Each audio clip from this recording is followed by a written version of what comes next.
ക്രൂശിച്ചാരേ, ക്രൂശിച്ചാരേ.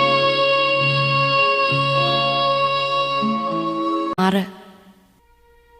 മറ്റുള്ളവരെ കാണിക്കാൻ വേണ്ടി അവരുടെ മുമ്പിൽ വെച്ച് നിങ്ങളുടെ സൽക്കർമ്മങ്ങൾ അനുഷ്ഠിക്കാതിരിക്കാൻ സൂക്ഷിച്ചുകൊള്ളുവിൻ. അല്ലെങ്കിൽ നിങ്ങളുടെ സ്വർഗസ്ഥനായ പിതാവിങ്കൽ നിങ്ങൾക്ക് പ്രതിഫലമില്ല. നിങ്ങൾ പ്രാർത്ഥിക്കുമ്പോൾ കപടനാട്യക്കാരെ പോലെ ആകരുത്. അവർ മറ്റുള്ളവരെ കാണിക്കാൻ വേണ്ടി സിനഗോഗുകളിലും തെരുവീഥികളുടെ കോണുകളിലും നിന്ന് പ്രാർത്ഥിക്കാനാണ് ഇഷ്ടപ്പെടുന്നത്.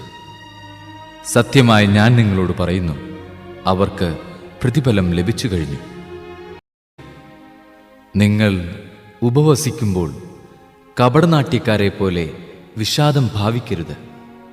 തങ്ങൾ ഉപവസിക്കുന്നുവെന്ന് അന്യരെ കാണിക്കാൻ വേണ്ടി അവർ മുഖം വികൃതമാക്കുന്നു. സത്യമായി ഞാൻ നിങ്ങളോട് പറയുന്നു, അവർക്ക് പ്രതിഫലം ലഭിച്ചു കഴിഞ്ഞു. ക്രൂശിച്ചാരേ, ക്രൂശിച്ചാരേ, ക്രൂശിച്ചാരേ.